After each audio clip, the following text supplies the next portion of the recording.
tal vez, para que se iniciaran en la vida política.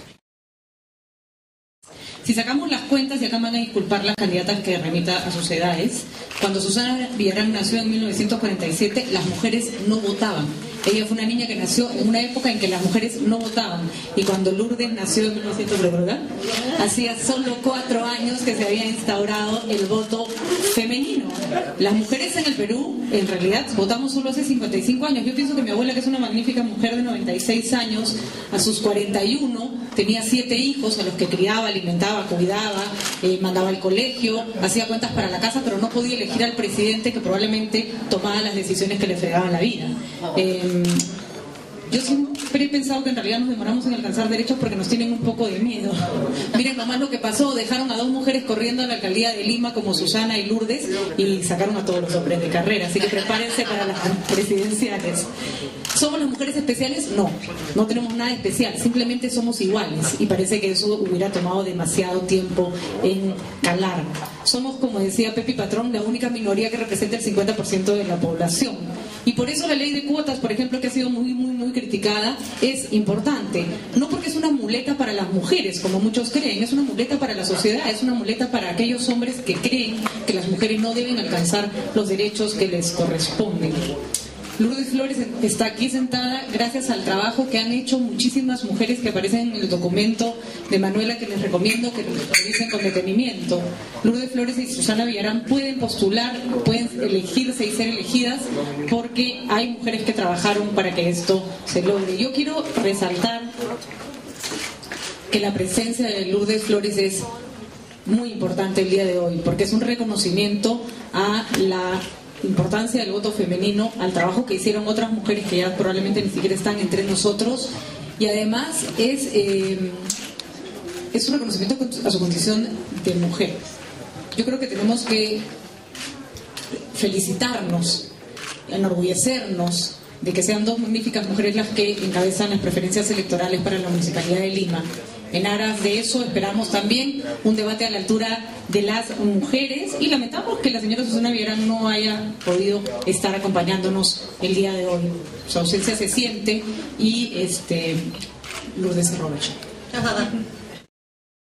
Es verdad que hoy estamos aquí como consecuencia de una lucha muy larga y de un proceso histórico en el que la mujer ha ido alcanzando primero el elemental derecho de votar y de ser elegida o ser reconocida como ciudadana y luego acceder a posiciones de poder. La pregunta que yo quisiera hacer hoy día, y veo que este encuentro ha concitado tanta atención de la prensa y quizás valga la pena en esta reflexión final, de la etapa final de la campaña, ¿qué importancia tiene? ¿Qué de nuevo trae? ¿Qué significación tiene que las mujeres busquemos acceder a cuotas de poder? Eso creo que es lo interesante.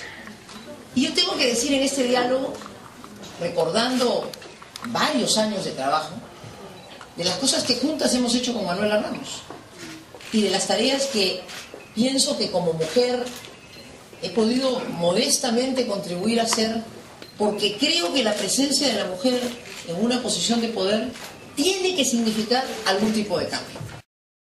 Recuerdo que a comienzos de la década del 90, en esta misma mesa y en esta misma sala, trabajamos el primer proyecto de ley que se presentó en materia de violencia familiar, de lucha contra la violencia familiar. Debo recordar que cuando ese proyecto se aprobó en 1993 por iniciativa de quien habla, fue el segundo proyecto, fue segunda ley en América Latina, solo Puerto Rico tenía una ley. Y conseguir que esa ley se aprobara supuso vencer una serie de obstáculos, porque como hasta hoy todavía mucha gente piensa que lo que ocurría en el hogar no es un tema de interés público y por tanto no debía legislarse. Yo tengo esta mañana que agradecerle públicamente a Manuela Ramos y a mis amigas aquí presentes por lo mucho que me ayudaron con su experiencia cotidiana. Como tengo que recordar, no sé si están por acá, y me alegra que hoy vaya de regidora de Villa El Salvador con nosotros, a mi amiga Consuelo, una de las lideresas y promotoras legales de Villa El Salvador.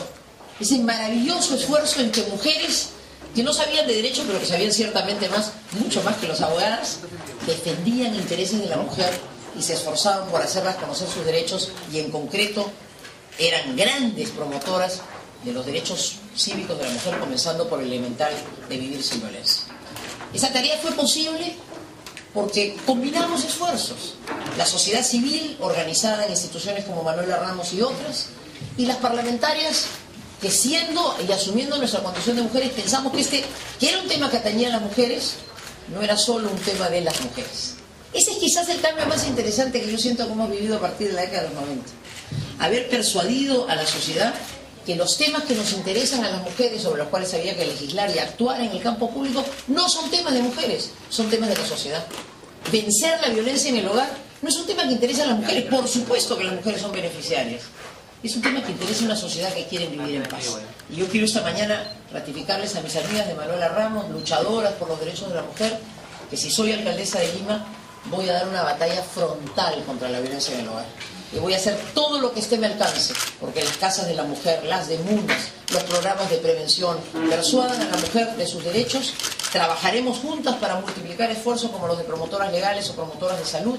Haremos todo lo necesario porque el Poder Judicial tome conciencia. Y si hace ya varios años fui promotora de una ley que en el tiempo se ha modificado y perfeccionado, y la Corte Suprema de Justicia de la República y el propio Tribunal Constitucional han comenzado a marcar jurisprudencia, pues lucharemos porque la violencia familiar se erradique y se tome conciencia. Creo que la municipalidad es un espacio para hacerlo y me alegro si como mujer puedo contribuir a que eso sea posible. El caso más simbólico e interesante tiene que ver con el libro de Vicky, que fue la ley de cuotas. Fuimos varios los autores, yo entre ellas, de una iniciativa para que se establecieran las cuotas. Los argumentos en contra de la ley de cuotas son conocidos, ¿no es cierto? ¿Por qué las mujeres necesitan una ley si se dicen iguales en derechos? Y los contraargumentos también son conocidos. Si el proceso no tiene un impulso, como Pati acaba de decir, si no se crea de alguna manera una presión y una obligación legal, el proceso tarda mucho. Yo me siento muy contenta de haber propiciado esa ley junto con otros, no fue la única iniciativa. Y para ser firme y fidedigna, la verdad, hay que recordar que esa ley presentada en la Comisión de Constitución la rechazaron por un montón o poquito. No, la mandaron al archivo por goleada, ¿no? Pero súbitamente se produce un milagroso viaje. Esto es parte del anecdotario político, incluso con alguien a quien estoy cuestionando en estos días. Viajaron a la India a una reunión de la Unión Interparlamentaria Mundial 3 personas. La entonces presidenta del Congreso, Marta Hildebrand, Luz Salgado y, honor al mérito, a pesar que ahora estamos discrepando políticamente, Rolando Breña. ¿Qué hizo Rolando Breña en la India? No lo sé. Pero convenció a las dos señoras representantes del Fujimorismo que llegaron a Lima y persuadieron al presidente Fujimori que había que incorporar la ley de cuotas. De modo que, a pesar de mis discrepancias y mi lucha ideológica de estos días, le reconozco a Rolando Breña el mérito de haber persuadido al Fujimorismo que había que aprobar la ley de cuotas. Pues llegaron a Lima y a Palacio de Gobierno y súbitamente el eje del debate cambió y en el Parlamento Nacional quienes habían rechazado la ley de cuotas de una manera fulminante terminaron aprobándola. Esa ley